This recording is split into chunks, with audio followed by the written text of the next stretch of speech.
بسم اللہ الرحمن الرحیم۔ السلام علیکم۔ 9th کلاس، کیسے ہیں اسٹوڈنٹس؟ بیٹے 9th کی اپنی اردو کی بک کھولیں۔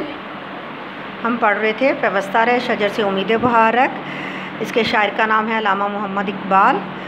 ہم نے پہلے 4 شعروں کی تشریح کر لی ہے۔ ان 4 اشعار کو ہم نے الفاظ معنی اور ان کی تشریح کر لی ہے، اور ہمیں آپ کو سمجھ آ گئی ہوگی کہ اس میں علامہ اقبال مسلمانوں سے مخاطب ہیں اور مسلمانوں کو ان کو جھنجھوڑ رہے ہیں اور ان کو بتا رہے ہیں کہ اگر آپ کا اپنے امت مسلمہ سے رابطہ ٹوٹ گیا تو آپ کی حیثیت کیا ہوگی، اور ان کو جھنجھوڑ رہے ہیں کہ اٹھو اور اپنے اسلاف کی دی ہوئی باتوں پر عمل کرو اور اپنے کام میں مصروف ہو اور اپنے آپ کو پہچانو۔ ٹھیک ہے، آگے ہمارا اگلا شعر ہے، سیکنڈ لاسٹ شعر ہے۔ شاخ بریدہ سے سبق اندوز ہو کہ تو نا آشنا ہے قاعدہ روزگار سے۔ ٹھیک ہے، شاخ بریدہ کیا ہے؟ شاخ بریدہ کٹی ہوئی شاخ، کٹی ہوئی ٹہنی، جیسے یہ ڈالی جو فصل خزاں میں شجر سے ٹوٹ گئی، اسی طرح شاخ بریدہ کیا ہے؟ کٹی ہوئی ٹہنی۔ نا آشنا یعنی نا آشنا، نا واقف ہونا۔ سبق اندوز، سبق سیکھو، سبق اندوز ہونا، سبق سیکھو، یہ ہے اس کا قاعدہ روزگار۔ قاعدہ کیا ہے؟ طریقہ، دستور، رسم روزگار، زمانہ۔ اگر تو زمانے کے قانون سے ناواقف ہے، مسلمانوں سے کہہ رہے ہیں علامہ اقبال، تو کٹی ہوئی شاخ سے عبرت حاصل کر لو۔ اب ہم اس کی تشریح کی طرف جاتے ہیں۔ اس شعر میں علامہ اقبال کہتے ہیں کہ ملت اسلامیہ کی شان اور عزت اس میں ہے کہ ان کی اجتماعی شکل باقی رہے۔ اگر اتحاد و اتفاق برقرار نہ رہا تو تنہائی اور ذلت ان کا مقدر ٹھہرے گی۔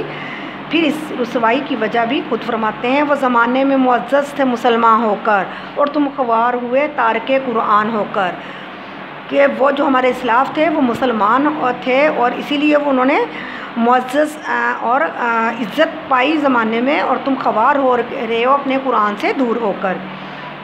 شاعر مشرق مسلمانوں کو نصیحت کر رہے ہیں کہ اے مسلمانوں، تمہیں کٹی ہوئی شاخ سے سبق حاصل کرنا چاہیے، کیونکہ جو شاخ درخت سے کٹ جائے وہ کبھی ہری نہیں ہو سکتی۔ یہ پہلی والی شعر میں جو کہا گیا ہے وہ سارا آپ نے اس میں لکھنا ہے کہ شاخ بریدہ کا مطلب یہ ہے کٹی ہوئی شاخ، اور اس سے سبق حاصل کرو کہ تمہارا کیا طریقہ کار ہے۔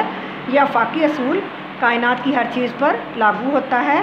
اے امت مسلمہ، تو نے اس اصول کو بھلا دیا اور تو کائنات کے لاسانی قاعدہ سے بالکل ناشنا ہے کہ جب کوئی چیز اپنی اصل سے جدا ہو جاتی ہے تو احساس کے تمام رشتے اس سے کٹ جاتے ہیں۔ جیسے ہمارا پورا جسم آپس میں مربوط ہے، اگر ایک انگلی کٹ کر الگ ہو جائے تو پورے جسم میں درد محسوس ہوتی ہے۔ جب کوئی کٹی ہوئی انگلی تمام احساسات سے محروم ہو جاتی ہے تو اس کو کوئی احساس نہیں رہتا کہ کیا مجھ پہ کیا ہو رہا ہے، اس لیے احساس کو اپنے اندر جگاؤ۔ علامہ اقبال ناصحانہ انداز میں سمجھا رہے ہیں کہ اے مسلمانوں، دین اسلام کو ہمیں شجر اسلام اور مختلف ممالک کو اس کی شاخیں سمجھنا چاہیے۔ اگر کوئی مسلم ملک اپنے اس شجر سے جدا ہوگا تو اس کی حیثیت بھی اسی شاخ جیسی ہوگی جو اکیلی اور تنہا ہوگی۔ دراصل مثالیں نصیحت حاصل کرنے کے لیے دی جاتی ہیں، تجربہ ان مثالوں کی بدولت مستحکم ہو جاتا ہے، مضبوط ہو جاتا ہے اور سمجھ آ جاتی ہے کہ ہم کہاں پہ جا رہے ہیں۔ اس لیے ہمیں کٹی ہوئی شاخ سے نصیحت پکڑنی چاہیے۔ ہمیں اپنے آپ کو دین اسلام کے ساتھ وابستہ رکھنا چاہیے، ہمیں اپنے اسلاف کے، اپنے بزرگوں کے افکار و اعمال کے ساتھ پیوستہ رہنا چاہیے، تب جا کر ہم اپنے اسلاف کے جانشین کہلانے کی حقدار ٹھہریں گے۔ شاعر مشرق اپنی مشہور نظم شمع و شاعر میں کہتے ہیں، اپنی اصلیت پہ قائم تھا تو جمعیت بھی تھی، چھوڑ کر گل کو پریشاں کارواں تو ہوا۔ ٹھیک ہے جی بیٹے، آپ نے اس کو اسی طرح اس کے ساتھ اس شعر کو ایڈ کرنا ہے یا اس سے ملتا جلتا اس کے ساتھ مماثلت رکھتا ہوا آپ نے کوئی اور شعر بھی ایڈ کرنا ہے۔ اور اگلے شعر کی طرف چلتے ہیں جو ہمارا لاسٹ ہے، آخری شعر ہے۔ ملت کے ساتھ رابطہ استوار رکھ، پیوستہ رہ شجر سے امید بہار رکھ۔ یہ ہمارا جو نظم کا عنوان ہے، جو اس کا نام ہے، وہ بھی اسی شعر میں ہے، اسی شعر کا حصہ ہے۔ ملت کیا ہے؟ قوم ہے، امت ہے۔ ملت کے ساتھ رابطہ استوار رکھ، رابطہ استوار رکھ یعنی قائم رکھ، اس کے ساتھ تعلق کو قائم کرو، مضبوط کرو۔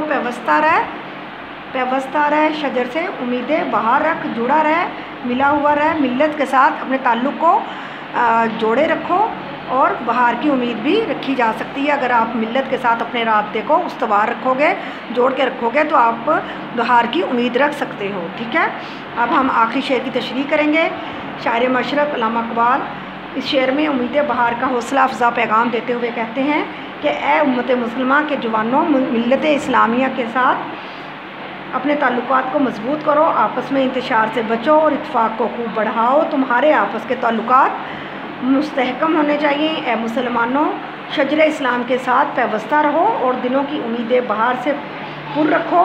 دلوں کو نا امیدی اور مایوسی کو اپنے قریب بھی نہ آنے دو، پھر اس کا نتیجہ یہ ہوگا کہ اسلام کا یہ تناور درخت پھلوں سے لد جائے گا اور ان پھلوں کے اندر موجود بیجوں سے نئے پودے اگیں گے اور یہ باغ کی صورت اختیار کر جائیں گے۔ ضرورت اس بات کی ہے کہ مسلمان خود کو اللہ اور اس کے پیارے نبی صلی اللہ علیہ وسلم کے احکام کے مطابق ڈھال لیں اور آپس میں اتحاد اور اتفاق کے ساتھ رہنے کی کوشش کریں۔ یہی درس اللہ تعالیٰ اور اس کے رسول صلی اللہ علیہ وسلم نے ہمیں دیا ہے۔ تم اس بھڑیا کی طرح نہ ہو جانا، تم اس بھڑیا کی طرح نہ ہو جانا جو اپنے سود کو کاٹنے کے بعد ریزہ ریزہ کر کے بکھیر دیتی ہے۔